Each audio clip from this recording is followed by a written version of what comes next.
President Snow gets killed, and then they install. Is it Gillian Anderson? I can't remember her name. Did they use her real name? That'd be brilliant. Yeah, Jill. But Jill's. It's like Keith Chegwin in Extras, but my name's not. My name's not. My name's Keith. I can't answer. Just write it down as Keith. Otherwise, he won't answer when you're talking to him.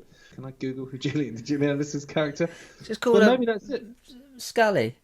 She plays the same character and everything. So I think she was Scully in this. She starts searching for aliens when she's playing Margaret Thatcher in The Crown. Why are you looking for aliens? You're supposed to be playing the Prime Minister of England in the 80s. That's all I know how to do. It's ingrained in me. I can't find it. Was she even in it? Have I just made that up? I think you might have done. I don't remember her being in it, to be fair.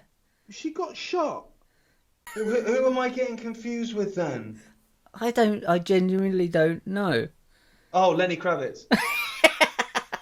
Yeah. It's Julianne Moore.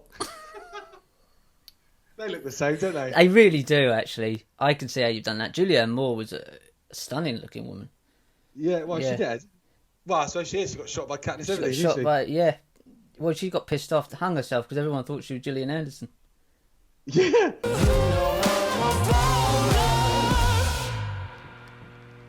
I've literally just seen this, so it's great timing. Demi Lovato objects to calling extraterrestrials aliens. She says it's a derogatory term.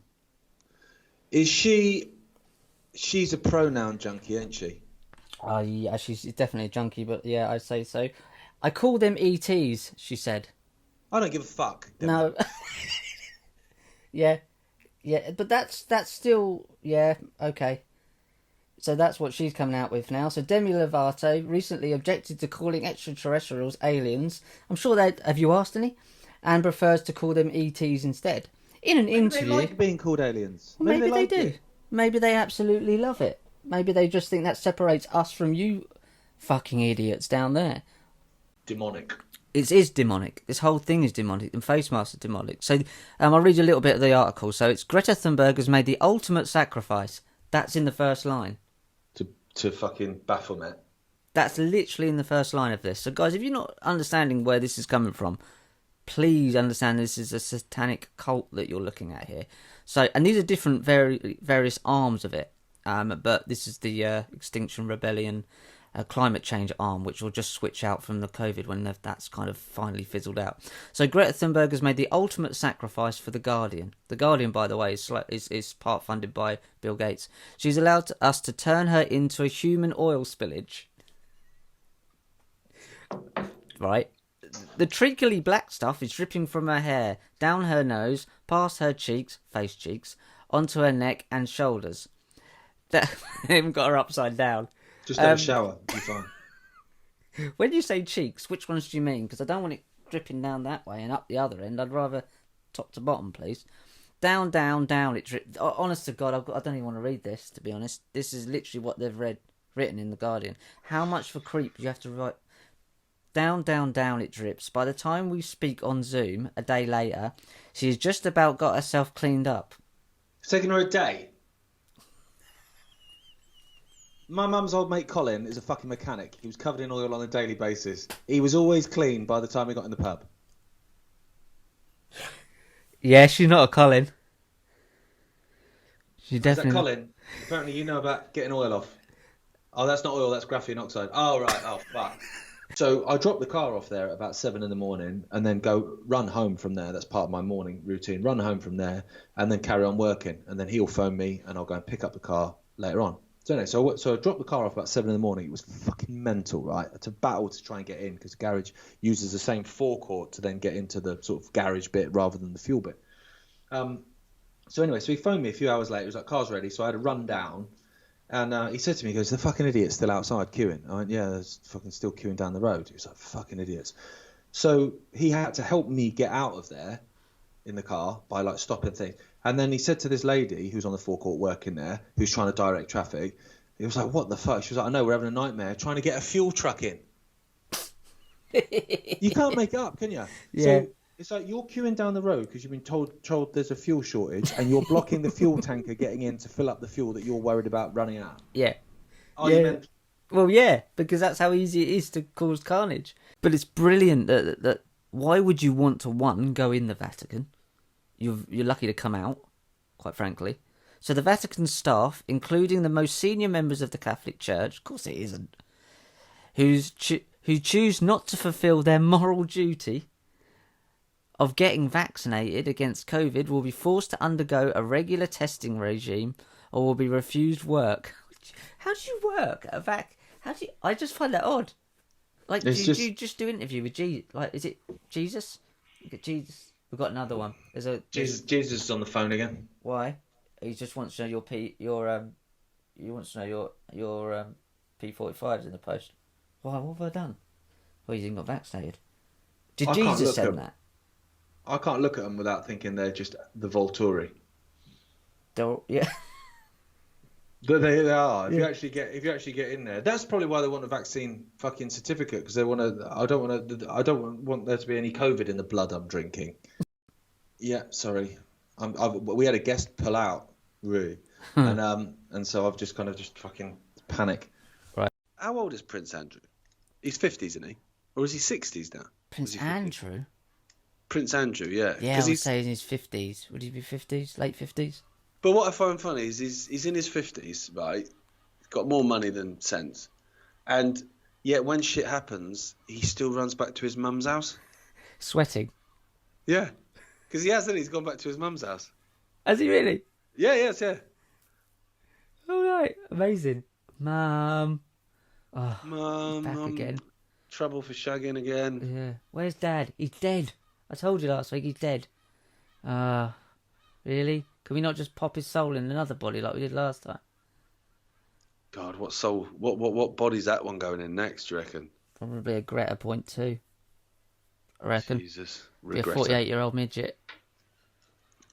A 42-year-old midget, Prince Philip, walks into a bar. So what's the next one? Oh, this one was great. This one made me laugh. So my favourite one of my WTAF of the week or the fortnight was Sarah Gilbert. Great name. Looks like the woman from On the Buses. So guys, Google Sarah Gilbert, and they've made a doll of her, and she's the AstraZeneca vaccinologist. God, yes. They've made a doll of her. So guys, I haven't brought my phone in here. I have no idea. Who's buying that doll? Sex people. It is a small doll, though, isn't it? It's not like a full-size one with like a bumhole and a vagina. You can make one. Where she's just like that. Those sex dolls. Yeah. Why do they always look surprised? Well, you would be if you were born and then you realised you were a sex doll. You would be surprised. Imagine they've got souls, and I don't mean arseholes. Imagine they've got souls, and they're like, oh no. You would be looking around like that, to be fair, wouldn't you? Like, I live half my life in the wardrobe, and then I'll come out. I got sent one by a friend, and it was like, mate, and it was, he'd taken a picture, he was getting some cash out, and obviously the screen's there, and it says that cash is, the best, because football team, cash is the best, because our cash is quarantined for 72 hours. So the cash goes back to the bank, and they go and they put it in a safe, and they quarantine it for 72 hours, so the Rona's dead. Well, how do they get it out of there and into the machine? I don't know. Kind of breaks the quarantine of it. But what happens if a £5 note escapes, floats out? Does that get fined? Yeah, well, you thought so. It shouldn't have been out. It's on lockdown. Exactly. Yeah. So they quarantine the money for 72 hours, and you're just like, oh mate. It's everywhere, isn't it? But that's like, so what is that really saying? So underneath that's saying still be scared of money, other money. Yeah, of course it is. Yeah. But take our money. But it's a waste of time because so I've got a cash point outside my local shop, so I'll go and get 20 quid out. Right, has that been quarantined? Yes, been extra quarantined. Whew, amazing. Right, I'm not going to die. So then I go in, all right, mate, 20 Bennetts and Edges, please. And he goes, it's not 1988. And you don't smoke. Yeah. No, there's always that. Yeah. But I'm buying it for one of the kids outside who asked me to buy it for him. So I hand over 20 quid and I get, say, I don't know what cigarettes cost now, but I say I get a £5 change or something ridiculous. Has that been quarantined? Well, it hasn't, because you've just handed it to me. Yeah. It's been in your till. It's been handed to you by someone else who might not have got it from that same brilliantly safe and wonderful and effective cash point. So what's the point? Because that cashier should have took a PCR test during the transaction. Exactly. Well, how much viral load is there on a £5 note? Were you into Bill Hicks? Not physically, but I like the guy. Right. So there's a sketch in Bill Hicks where he's talking about when you become president. I think he's talking about Bill Clinton because that was the era.